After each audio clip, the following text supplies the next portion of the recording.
This exercise, gentle workout for your core. So all we're going to do, keep the feet hip width apart, feet flat on the floor, sitting slightly forward on your chair. Now I'm going to ask you to take your hands onto your shoulders and just twist to the side, breathing out, in as you come back. If that's uncomfortable on your shoulders, on your arms, then please take the arms down, maybe onto your waist or onto your thighs.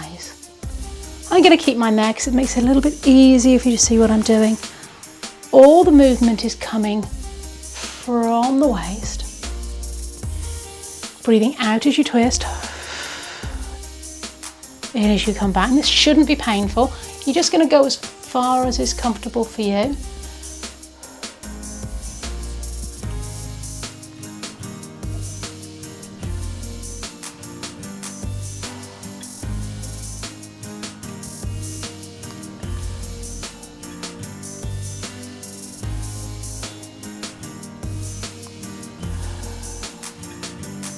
Well done. Be really aware of your posture, sitting upright, you're not slumping back in your chair. Watch that your knees haven't dropped in together. If you have a tendency for your knees to drop together, it's worth putting a ball or a pillow or cushion between your knees, just to try and keep that posture a little better. Well done. Just a couple more. Don't forget you can take your arms down at any time if that's uncomfortable, or put them on your waist. So watch that you're not just moving your head. The head and neck should be still. This is working through the core muscles, the obliques and the rectus abdominis. So it is quite a gentle exercise. Let's just change it slightly. We're going to reach across with the arm now, but still keeping that head and neck in line. In this exercise, I'd like to challenge your balance by standing on one leg and bringing the other knee up. So I'm going to start with the harder version, which is bringing the knee up, hold, breathing out, breathing in as you take it down, nice and slow, change sides. If you can keep that pelvis as still as possible, stable as possible, great, but here, lift and down, trying to keep the feet hip width apart as you come down, trying to keep the pelvis as level as possible. You'll probably see I'm going from side to side. I suspect you will as well, but just challenge those balance muscles. Holding onto the knee is going to help a little bit because you're using your hands to stabilize. So if you want to make it a bit harder, you can just lift and hold and then take it down. Get a go with what's right for you. Now, if that really is too hard for you, I'm going to ask you to use just fingertips on your chair. You might have your chair slightly in front of you or a worktop, but try and make it fingertips, or fingertips on the wall works as well, but minimal, so that you're challenging your knee, your pelvis and your ankles to stay as stable as you can. So go with what works for you. You need to be challenging yourself. So if it's really easy, you need to change to a version that isn't so easy for you. Another version. If you really are struggling and don't have a chair, what I'm going to ask you to do is just take your foot in front of you so that you've just got your toe for balance, and then bring it back. So we're just taking it forward onto the toe so that the weight is back and this toe is just loosely for balance, and bring it back. Slide that foot forward. If you can take the leg up, great. If you can't, keep the toe on the floor and bring it back. Weight off if you can, or use that foot for balance. Well done.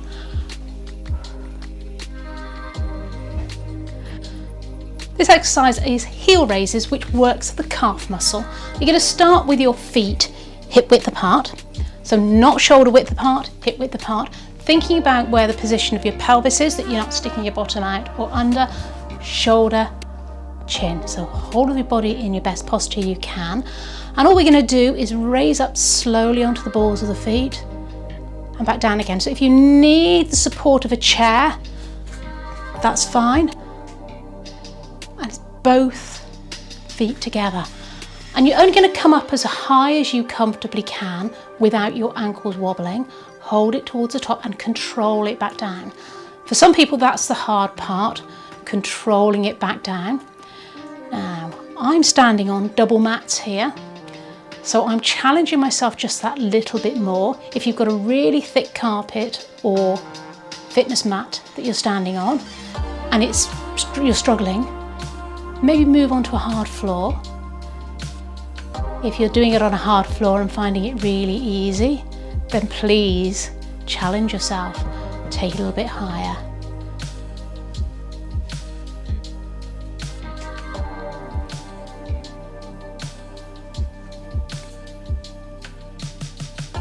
There's another exercise that's really good at working the muscles around the knee to help support and strengthen the knee. But you need to make sure that your knees are pointing forward, your kneecaps are pointing forward.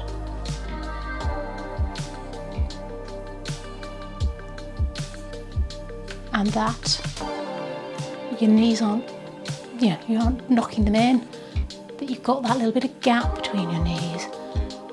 And just do as many as you comfortably can. You can always come back and do a few more later or another day. Really good exercise to keep the blood flowing through the legs.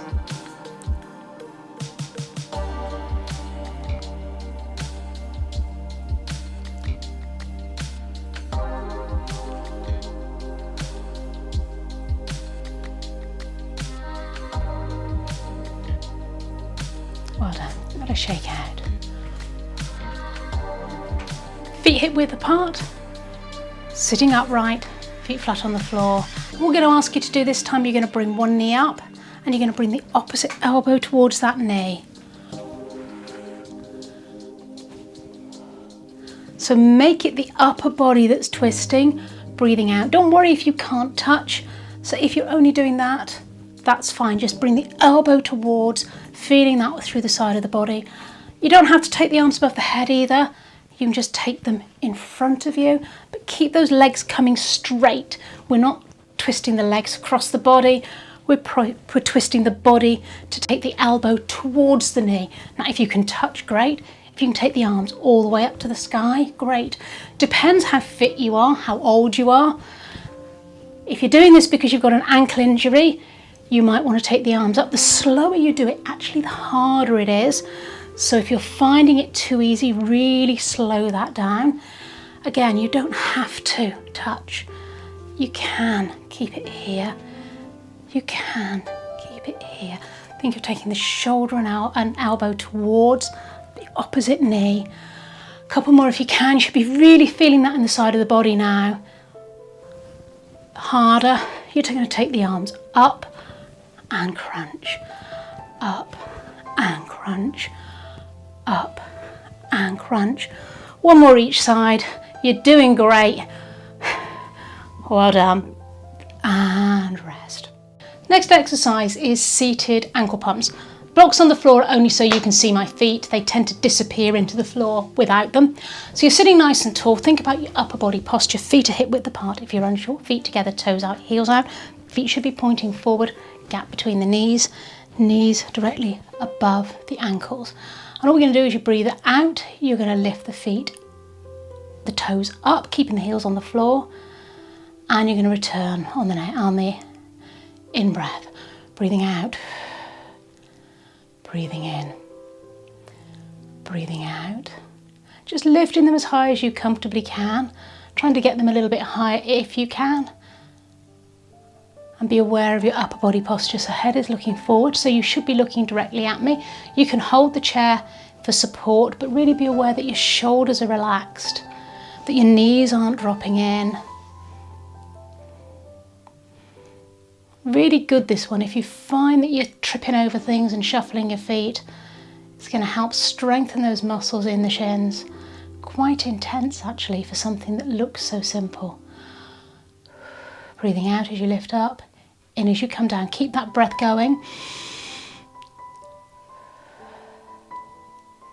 So breathing out through the mouth, in through the nose.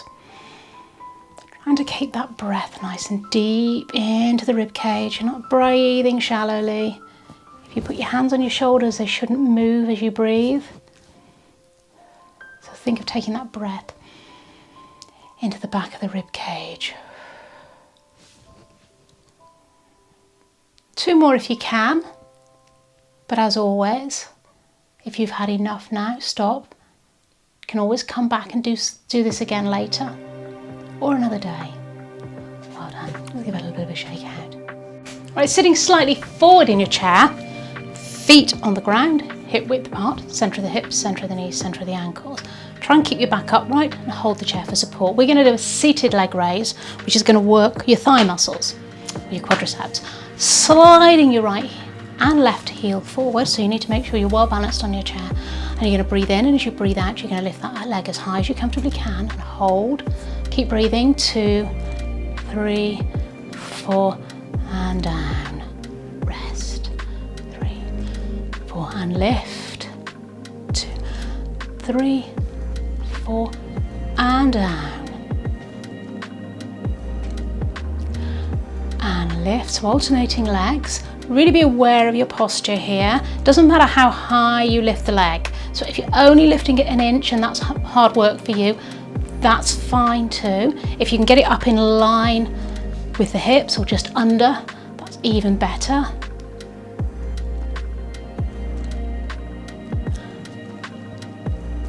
So, things to think about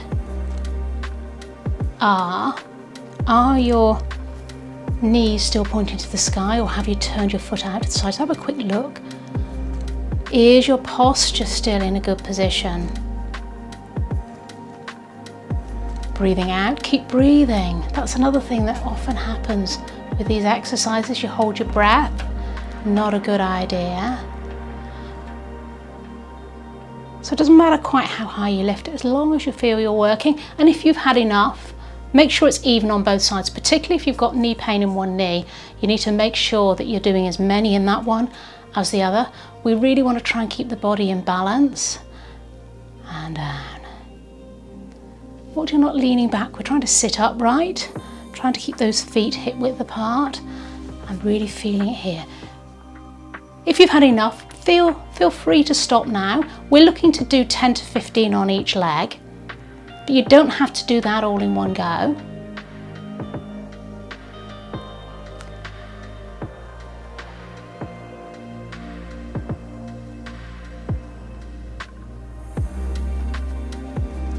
Lift.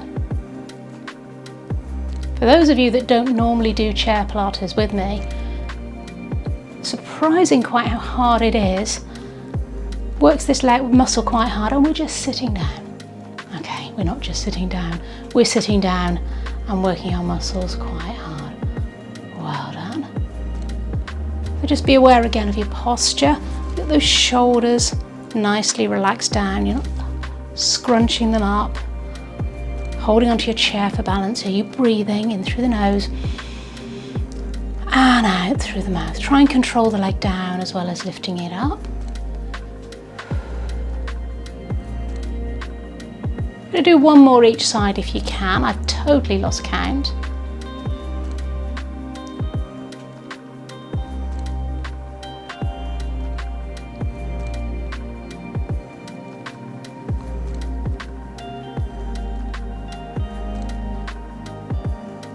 Bring those legs back. Give them a little bit of a shake out. Whatever feels good for you. You can sit or stand for this exercise. We're going to work the shoulders and a little bit for the triceps. Taking the arms out to the side. Palms pushed out, fingertips up. We're going to circle forward. Smallish circles. Think about your posture. Feet are hip width apart. So hip width, not shoulder width.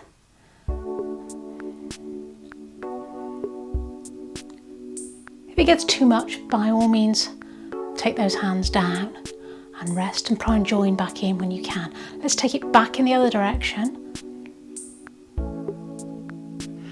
Keep breathing in through the nose, out through the mouth. If you're feeling that's uncomfortable in your fingers, just release it off slightly. I'm going to go forward again, this time with the fingertips down.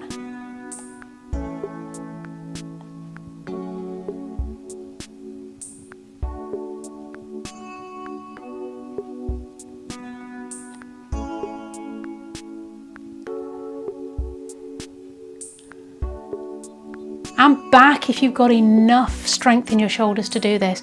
If you're beginning to shrug your shoulders up, then by all means relax, shake it out, do what you need to do to release that out. A few more if you can. You're doing really well. It's harder work than it looks, this. Oh, and shake it out. I really like after this one to let the hands swing backwards and forward. It's not a very definite swing. You're letting those shoulders relax and the arms swing in the sockets. Other one you can do is lean forward and just let the arms circle backwards and forwards. Again, not a very definite move.